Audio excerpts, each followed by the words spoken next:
अमावस्यां प्रयत्नेन श्राद्धं कुर्यात् शुचि सदा सर्वान् कामान् वाप्नोति स्वर्गमानन्तमश्नुते। जिन घरों में स्त्रियों को संतान नहीं हो रही है, कोख बांझ हो गई है, उनके लिए अमावस्या का श्राद्ध। भूले भटके विसरे जिनकी तिथियां पता नहीं है, उनके लिए अमावस्या का श्राद्ध। जिनके घर में पितृ दोष लगा हुआ है, उनके घर में अमावस्या का श्राद्ध। जिनके घर में दीवाल के अंदर पीपल है, मैंने पता नहीं कहीं की कथा में निवेदन किया था, पता नहीं कहीं मैंने पढ़ लिया था, किसी के घर में अपने आप पीपल तब उग के आ जाता है दीवालों पर, छत पर, परकोटे के अंदर, जब पितृ असंतुष्ट रहते। इन बातों को हल्के में मत ले लेना। यदि पीपल निकल के आया है तो 10 साल की बेटी तक उसको निकलवा करके पानी में बहा दो। यदि बड़ा हो गया तो काटो मत, उसको बंधन पूजन करो। किसी की परदी में, परकोटे में अंदर पीपल है तो मैंने पूर्व में भी कहा होगा और अभी मैं वायु पुराण के अंतर्गत निवेदन कर रहा हूं, अमावस्या का श्राद्ध उन लोगों को जरूर करना चाहिए।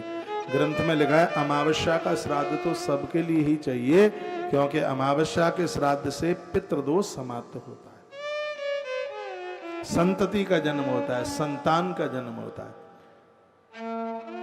कुछ बातें ऐसी हैं जिसे मुझे बोलने में बड़ी लाज लगती है, लेकिन फिर भी मुझसे रहा नहीं जाता, बोलना पड़ता है।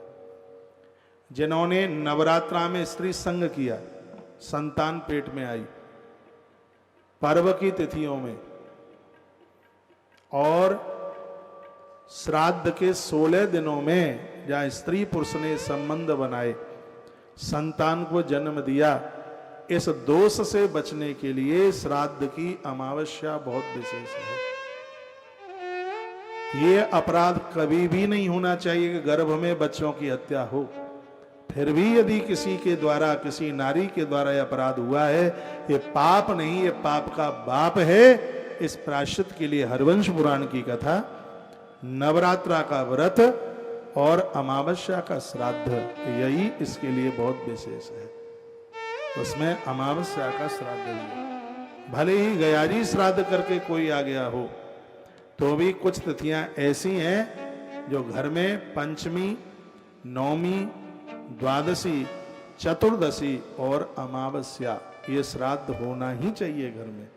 भले ही आप सब श्राद्ध करके आगे गया जी में, ये तिथियों में श्राद्ध तो होना ही चाहिए।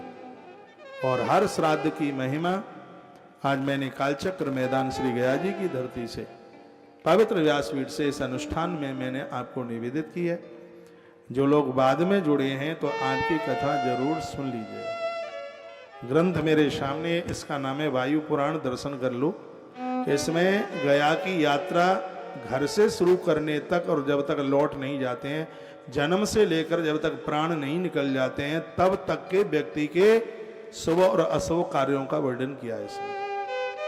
इस ग्रंथ के माध्यम से पूरे 16 दिन में आपके बीच में कुछ न कुछ चर्चा करूंगा। आज मैंने 16 तिथियों के श्राद्ध के बारे में आपसे निवेदन किया है।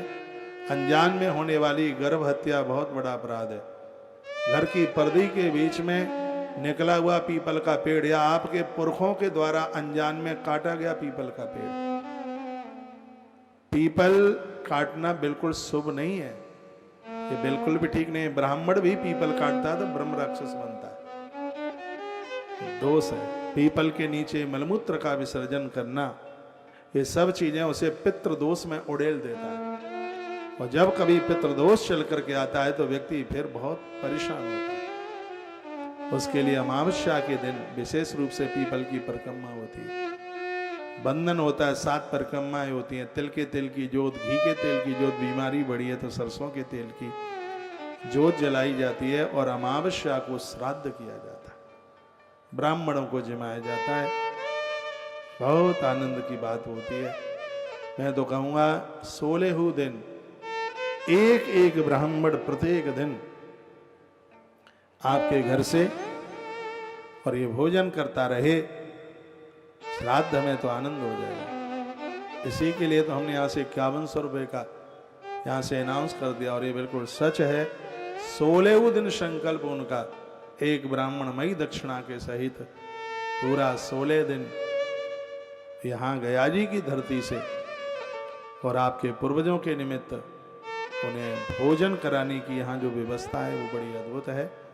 दिन भर का उनका भोजन 11,000 रुपये का सहयोग उसमें रखा गया है। और हम तो सहयोग आप सबसे ही चाहते हैं, नहीं तो मैं 2-4 लोगों को, धनवान लोगों को कह दूं सब भंडारा चलता रहे, क्या कमी है लोगों के पास। वो तो इंतजार कर रहे हैं कि कहीं मौका तो मिले कि हमें कुछ करने का मौका मिले। वो इंतजार कर रहे हैं कोई ऐसी जगह तो मिले कि हम वहाँ कुछ